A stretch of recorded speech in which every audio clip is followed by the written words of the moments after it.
నమస్తే. తెలంగాణ రాష్ట్ర ప్రభుత్వము కొలువుల జాతరను వేయబోతున్నట్టు తెలుస్తోంది. ప్రధానంగా తెలంగాణలో నిరుద్యోగులు పెద్ద ఎత్తున రాష్ట్ర ప్రభుత్వం మీద ఆందోళనలు చేస్తూ ఉన్నారు. ఒకవైపు నిరసనలు, మరోవైపు బహిరంగ సభలకు పెట్టేందుకు కూడా సిద్ధమవుతున్నటువంటి వేళ ఇక రాష్ట్ర ప్రభుత్వం తీపి కబురు చెప్తున్నది నిరంతర ప్రక్రియగా ఉద్యోగాలు ఉండబోతున్నాయని. రెండవ డిస్కస్ చేసే ప్రయత్నం చేద్దాం తాజా రాజకీయాలతో పాటు ఇక నిరుద్యోగుల సమస్యల గురించి. రెండవ ప్రస్తుతం మనతో పాటు రాష్ట్ర గ్రంథాలయ చైర్మన్, కాంగ్రెస్ పార్టీ సీనియర్ నేత డాక్టర్ రియాజ్ గారు ఉన్నారు. సార్ నమస్తే. శ్రీశైలం గారు, మీకు వీక్షకులకు ప్రేక్షకులకు నమస్కారం. సో నిరుద్యోగులు అనగానే డాక్టర్ రియాజ్ గారు గుర్తొస్తుంటారు. ఎందుకంటే నిరుద్యోగ బస్సు యాత్రలో మీది కీలక పాత్ర. సో ఆ కాంగ్రెస్ ప్రభుత్వ గెలుపులో కూడా నిరుద్యోగులది చాలా కీలకమైనటువంటి పాత్ర. సో అటువంటి నిరుద్యోగులు ప్రభుత్వాన్ని ప్రశ్నిస్తున్నారు, రియాజ్ సార్ని ప్రశ్నిస్తున్నారు. ఎప్పుడు ఉద్యోగాలు ఇస్తారు, ఎప్పుడు మా హామీలను ఇస్తారు, మీ ఉద్యోగాలు వచ్చినాయి కానీ మా ఉద్యోగాలు ఎప్పుడంటూ వాళ్ళు సోషల్ మీడియా వేదికగా ఆవేదన వ్యక్తం చేస్తున్నారు. సార్ ఏం చెప్తారు మీరు? శ్రీశైలం గారు, ప్రశ్నించడం వారి హక్కు, దాన్ని గౌరవించాలి. ఖాళీగా ఉన్న ప్రభుత్వ ఉద్యోగాలకి నోటిఫికేషన్ వేయడం ప్రభుత్వ బాధ్యత. ప్రభుత్వం ఆ బాధ్యత నిర్వర్తిస్తుంది. అంటే సహజంగా సమాజంలో అందరికీ ప్రభుత్వ ఉద్యోగాలు ఇవ్వడం సాధ్యం కాకపోవచ్చు, కానీ ఖాళీగా ఉన్న ప్రభుత్వ ఉద్యోగాన్ని తప్పనిసరిగా నోటిఫికేషన్ రూపంలో అందజేయడం మాత్రం ప్రభుత్వ బాధ్యతగా ఉండాలి. జూన్ 2, 2026 పెరేడ్ గ్రౌండ్లో గౌరవ ముఖ్యమంత్రి గారు చాలా స్పష్టమైన ప్రకటన చేశారు. గత 2 సంవత్సరాలు గతానికి సంబంధించిన నోటిఫికేషన్లు, వాటికి సంబంధించిన లీగల్ అబ్స్టాకిల్స్, హార్డిల్స్ తొలగించడంలో మేము కృషి చేశాం. ఒక చిన్న మచ్చపడకుండా నోటిఫికేషన్లో గతంలో ప్రకటించిన అన్ని ఉద్యోగాలను నింపాం, నియామక పత్రాలు ఇచ్చాం. ఇప్పుడు ఖాళీగా ఉండే ప్రతి ఉద్యోగాన్ని గుర్తించాల్సిందిగా మేము పబ్లిక్ సర్వీస్ కమిషన్ ఆదేశించాం. విభాగాలకు ఉత్తరాలు రాశాం.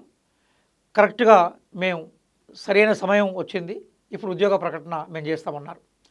వారు ప్రకటించడానికి 24 గంటల ముందే పబ్లిక్ సర్వీస్ కమిషన్కు సంబంధించిన చైర్మన్గా ఉన్న బుర్రా వెంకటేశం గారు, ఆయన తెలంగాణ మట్టిలో మాణిక్యం, తెలంగాణ సమాజంలో పుట్టి ఇక్కడే చదువుకొని ఆల్ ఇండియా లెవెల్ ర్యాంకర్, ఇప్పుడు ఆయన చైర్మన్గా ఉన్నారు.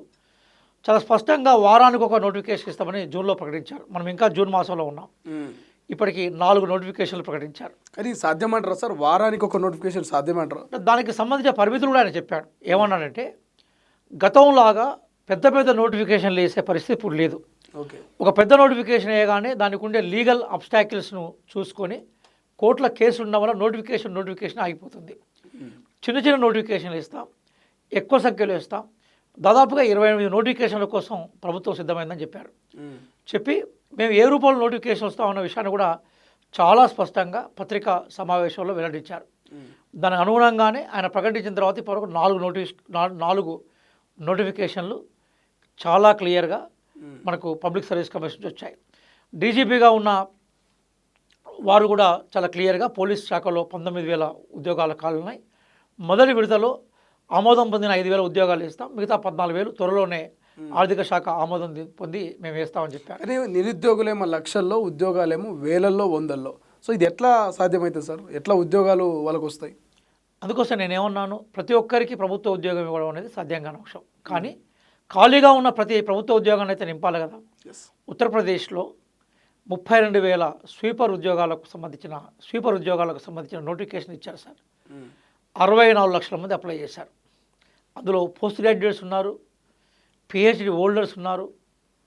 ఎందుకు ఆ విషయాన్ని నేను చెప్తున్నానంటే, ప్రభుత్వ ఉద్యోగం సహజంగా ఒక వ్యక్తి యొక్క సామాజిక చిత్రపటాన్ని మారుస్తుంది, ఆర్థిక భరోసాని ఇస్తుంది. ఆర్థిక భరోసానిచ్చి సామాజిక చిత్రపటాన్ని మార్చే ఉద్యోగ ప్రకటన ప్రభుత్వం నుంచి వస్తుంది కాబట్టి ఆశలు, ఆకాంక్షలు ఉంటాయి, వాటిని మనం గౌరవించాలి. అదే సందర్భంలో ప్రభుత్వాలు కేవలం ప్రభుత్వ ఉద్యోగాలకు సంబంధించిన నోటిఫికేషన్లకు మాత్రమే పరిమితం కాకుండా అన్ని కోణాల్లో ఉపాధి అవకాశాలు పెంచాలి. ఉద్యోగం అంటే ప్రభుత్వం ఇచ్చే ఉద్యోగంగానే నానుడి. ఉపాధి అన్నప్పుడు రకరకాల రూపాల్లో ఒక మనిషికి కావాల్సిన జీవనోపాధి కల్పించడం. అందుకోసం ఈరోజు మనం స్కిల్ యూనివర్సిటీని తీసుకురావడం, దాంతోపాటుగా విదేశీ పెట్టుబడులను ఇక్కడ సమకూర్చుకొని రకరకాల ఫ్యాక్టరీలు పెట్టడం, ఆ వైపు కూడా దృష్టి కేంద్రీకరించింది. గతంలో టీఆర్ఎస్ ఎలియాస్ బీఆర్ఎస్ ఉన్నప్పుడు వాళ్ళు కొన్ని ప్రభుత్వ ఉద్యోగాలకు సంబంధించిన నోటిఫికేషన్లు ఇచ్చారు, కానీ తెలంగాణ ఉద్యమ లక్ష్యాలకు అనుగుణంగా వాళ్ళ కృషి లేదు. మేము ఆ ప్రయత్నం చేస్తున్నాం. అదే సందర్భంలో ముఖ్యమంత్రి గారు చాలా సందర్భాలు చెప్తున్నారు. ఒకప్పుడు మనకి వైట్ కాలర్ జాబ్లకి బాగా క్రేజీ ఉండేది, మేధోమదనమైన సంపద ఉన్న వాళ్ళకి ఆ ఉద్యోగాలు దక్కేది. ఇప్పుడు ఆ ఉద్యోగాల సంఖ్య ఏఐ, ఆర్టిఫిషియల్ ఇంటెలిజెన్స్ వచ్చాక తగ్గిపోయింది. ఇప్పుడు బ్లూ కాలర్ ఉద్యోగాలు ఫోకస్ చేయని చెప్తున్నారు. నేనేమంటున్నానంటే ఉద్యోగాన్ని కేవలం ఉద్యోగం కాకుండా ఉపాధి వైపు కూడా చూడాలి మనం. ఇప్పుడు అట్లా అనుకున్నప్పుడు మన పక్కనే చైనా దేశం ఉంది సార్. చైనాలో మనకన్నా ఎక్కువ యూత్ ఉన్నారు అక్కడ. జనాభా దాదాపుగా ఇంచుమించు రమారమి ఒకటే ఉంటుంది.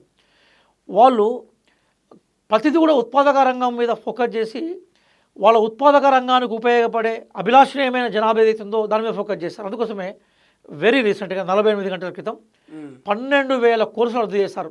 పాత కోర్సులను 10,000 కొత్త కోర్సులు ఇంట్రడ్యూస్ చేశారు. అంటే 12,000 కోర్సులు రద్దు చేసి 10,000 కోర్సులను నింపడంలోనే, అంటే ఇంట్రడ్యూస్ చేయడంలోనే, వాటిని పరిచయం చేయడంలోనే రాబోయే కాలానికి అనుగుణంగా ఉపాధి అవకాశాల వైపు ఆ దేశం దృష్టి మళ్లించిన విషయం అర్థమవుతుంది. ఎందుకు చెప్తున్నానంటే మన దగ్గర కూడా అభిలాషయమైన యూత్ ఉంది, వనరులు ఉన్నాయి. కాబట్టి మారుతున్న పరిస్థితులకు అనుగుణంగా ఉపాధి అవకాశాల వైపు జనాన్ని మళ్లించాల్సిన, యూత్ను మళ్లించాల్సిన బాధ్యత రాష్ట్ర ప్రభుత్వందే కాదు, కేంద్ర ప్రభుత్వందే కూడా. ఈ దిశగా ప్రభుత్వాలు ఆలోచించాలని మనం కోరుకుందాం. సార్, ఇప్పుడు రాష్ట్ర ప్రభుత్వం ఎందుకు నిరుద్యోగులని కన్వే చేయలేకపోతున్నది? ఇప్పుడు వాళ్ళు మీరేమో పోలీస్ జాబులు 5,000 అంటున్నారు, వాళ్ళు 5,000 వద్దురా మాకు 20,000 ముద్దురా అనేటువంటి ఒక ఫ్లప్ కార్డ్ పట్టుకొని రోడ్ల మీద కూర్చుంటున్నారు. బీఆర్ఎస్ వాళ్ళు కావచ్చు, బీజేపీ వాళ్ళు కావచ్చు, ఇవాళ వాళ్ళ దగ్గరికి పోయి వాళ్ళకి మద్దతు ఇస్తున్నారు. సో ఖచ్చితంగా ఇచ్చిన హామీలను నెరవేర్చాలని చెప్పేసి పెద్ద ఎత్తున డిమాండ్లు వస్తున్నాయి. రాష్ట్ర ప్రభుత్వం ఎందుకు నిరుద్యోగుల్ని కన్వే చేయలేకపోతున్నది? శ్రీశైలం మంచి ప్రశ్న అడిగారు మీరు. యంగ్ జర్నలిస్ట్గా యూత్ అభిప్రాయాన్ని చెప్పారు. ఎస్, వాళ్ళు అడిగే హక్కు వాళ్ళకు ఉంటుంది. ఆ హక్కుని గౌరవించాల్సిన బాధ్యత ప్రభుత్వం మీద ఉంటుంది. నేను రాజకీయాల కోణంలో మాట్లాడతలేను. విషయం ఏంటంటే సార్, క్రమక్రమంగా పబ్లిక్ సెక్టార్ యొక్క ప్రాముఖ్యత తగ్గి ప్రైవేట్ సెక్టార్ పెరుగుతున్న క్రమంలో ఉద్యోగ అవకాశాలు బాగా తగ్గాయి సార్. కాబట్టి సహజంగా తగ్గిన ఉద్యోగ అవకాశాల్లో పెరిగిన ఎడ్యుకేటెడ్ యూత్ సంఖ్య కూడా బాగా పెరిగిపోయింది. కాబట్టి మనకు ఏముంటూ ఉంటుందంటే డిమాండ్ పెరిగినప్పుడు, సప్లై పెరిగినప్పుడు సహజంగా సంక్షోభం వస్తూ ఉంటుంది. మన దగ్గర విపరీతంగా యూత్ మంచి క్వాలిఫికేషన్స్ తోటి, మంచి స్కిల్స్ తోటి సమాజంలోకి వస్తున్నారు. అదే రకం దానికి అనుగుణంగా ప్రభుత్వ ఉద్యోగాల యొక్క సంబంధించిన సంఖ్య పెరగట్లేదు. ఎందుకు పెరగట్లేదని చాలా కారణాలు దానికి. ఒకటి, పబ్లిక్ సెక్టార్ను మొత్తం కేంద్ర ప్రభుత్వం తూట్లు పడవడం.